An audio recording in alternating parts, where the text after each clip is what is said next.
bagian presentasi ada yang nggak kelihatan ya?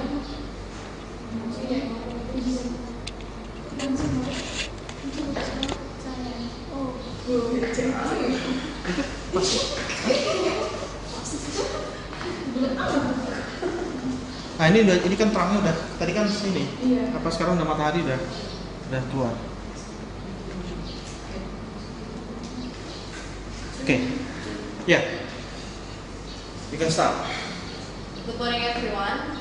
We are from Economic and Business Faculty, University of Lampung, Republic of Indonesia. My name is Cindy Caroline and also my friends are Devita Satyarini, Karina Putri, Nabila Febedanti and also Monica Rosella.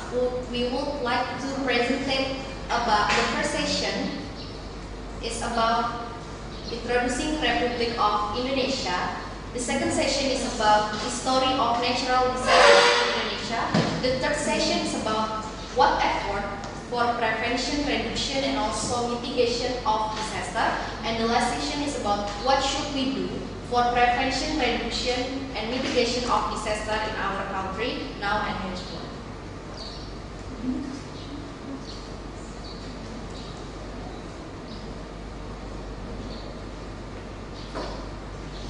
This picture is show Indonesian map. So Indonesia is located in Southeast Asia and it is bound by Malaysia and Papua New Guinea to the east, Indian Ocean to the northwest, and Pacific Ocean to the northeast, and South China Sea to the northeast. And also in Indonesia, the area in Indonesia is about more than 1 million kilometers. Because of that, Indonesia is the most largest archipelago in the world.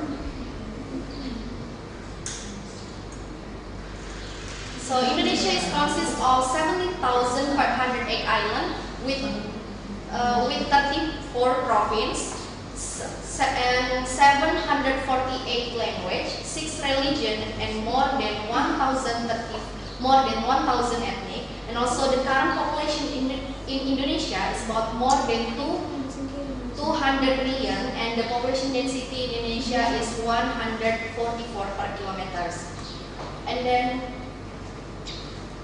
this in the right side, as you can see, the Indonesian flag, we call it as Sangsaka Merah Putih, and in the left side, the picture in the left side is Garuda Pancasila, and in the picture there is a word Bhinneka Tunggal Ika. It means that unity in diversity, because we have a different culture, we have a different language, and also we have a different ethnic. We as Indonesian people, tolerance and understanding with each other. So this is if you want to know the economic condition in some of countries, you have to know the GDP and also GNP in that countries. This table is show the information about GDP and GNP in Indonesia. As you can see, from 2014 to 2015, there is decrease. GDP and also GNP in Indonesia is decreased. With the highest one is in 2011, is about more than 900, and GNP is about 54.41. And then the lowest one is in 1990s. And then the next session is about history of natural disaster in Indonesia. Will be delivered by Monica Rosella and also Devita Satyarini.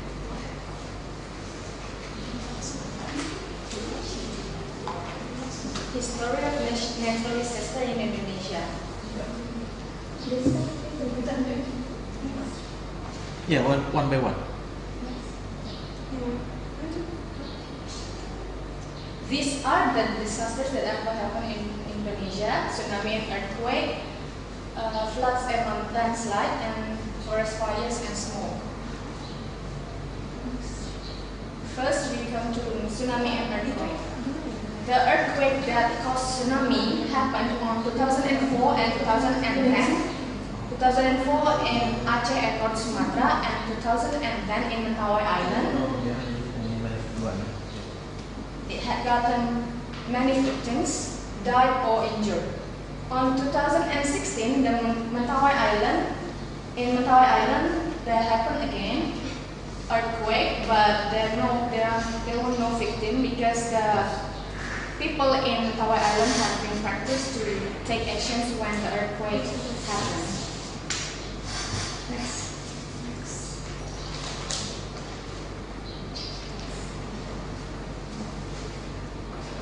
Okay, so the second disaster is flood and landslide that was happened in June 19, 2016 in Purworejo, Sentosa.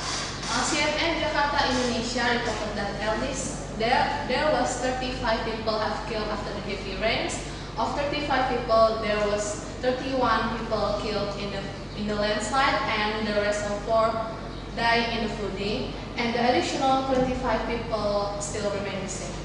And Indonesian Disaster Management Agency stated that dozens of houses were buried and thousands of homes inundated by the landslide and flood waters. Also, they mentioned the weather is the result from several factors reported by Indonesian Disaster Management Agency, and it was including the warming temperatures and the massive flow of moist air from the Indian Ocean.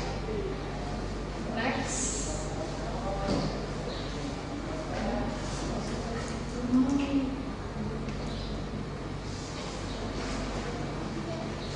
The next disaster is forest fire and smoke.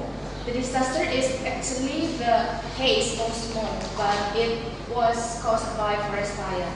The forest fire happened because of the forest burned, and it made smoke and haze and the haze was sent over the Malaysia, Singapore, and the surrounding cities and countries. Even the Darwin Airport in Australia was closed because of the haze over there. And there was 3 impacts from the haze.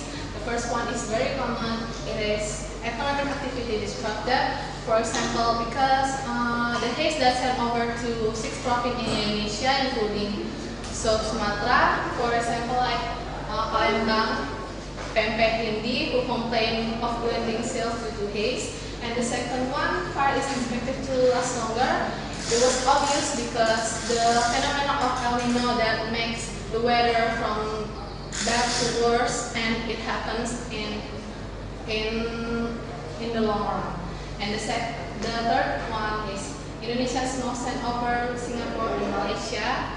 The haze that sent over to Southeast Asia, and it makes so many effects, including cancellation of flights, also activity outside disrupted, and small incidents, small accident, and warning to people to stay indoors. And the next slide will be presented by Katla. Okay, after we already know about Indonesia's previous and also the disaster which happened in Indonesia, next is about efforts of the preventions, reduction, and also mitigations towards disaster that Indonesian government. So as you can see, there are these are the step 1, which is what the government do to prevent the disaster in Indonesia. First, there is a legislation. So before they make an actual agency for disaster management, they already built its own legislation first, and the core is the Act number 27 of 28 of disaster management. Next is the institutionalization. Institutionalization is finally been made after the legislation.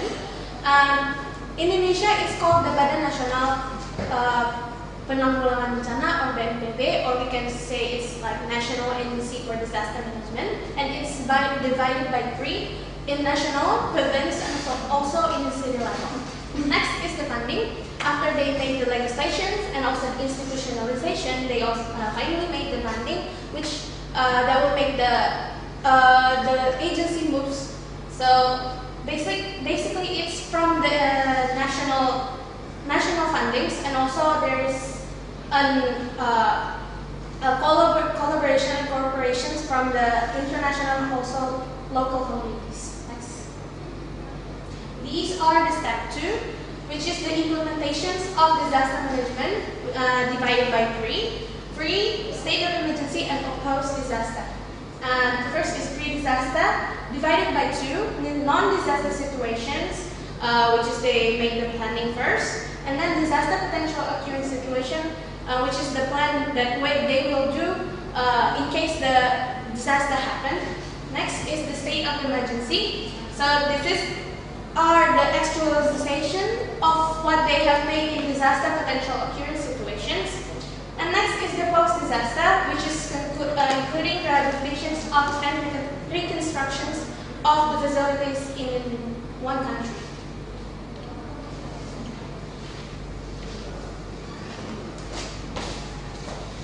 The next slide is what should we do? As human beings, we should do something in order to minimize the disaster that can happen around us anytime. Disasters that we can prevent. This is the picture of flood disaster. And what will we do? What should we do to prevent this flood? Is first put the trashes in the trash can. This is the simple one, the simplest one to do. And then second, plant the trees, especially in dry land. And then the third, clean the waterways because it can make the water flow clearly, and then fourth, make new waterways if it needed, and the last one is with biodiversity. The next is landslides. First, we should build a terracing. In building a terracing, we should give confirmation to government because it should be, and then the second is to not build buildings around the rivers, under the cliffs and downhills because the land is very movable. The third is forest fires and smoke. The first is give warning to the people to not burn the grass or rubble because the little fire can be bigger, and if the people burn the grass or rubble in that situation, and the second, do not do the burn activity in windy season. In windy season, the wind is very uncontrollable, so the fire can very rude. And then the third, get ready the fire extinguisher because that thing can happen every time. And then the fourth is do not smoke in the forest because some irresponsible people do this. Next.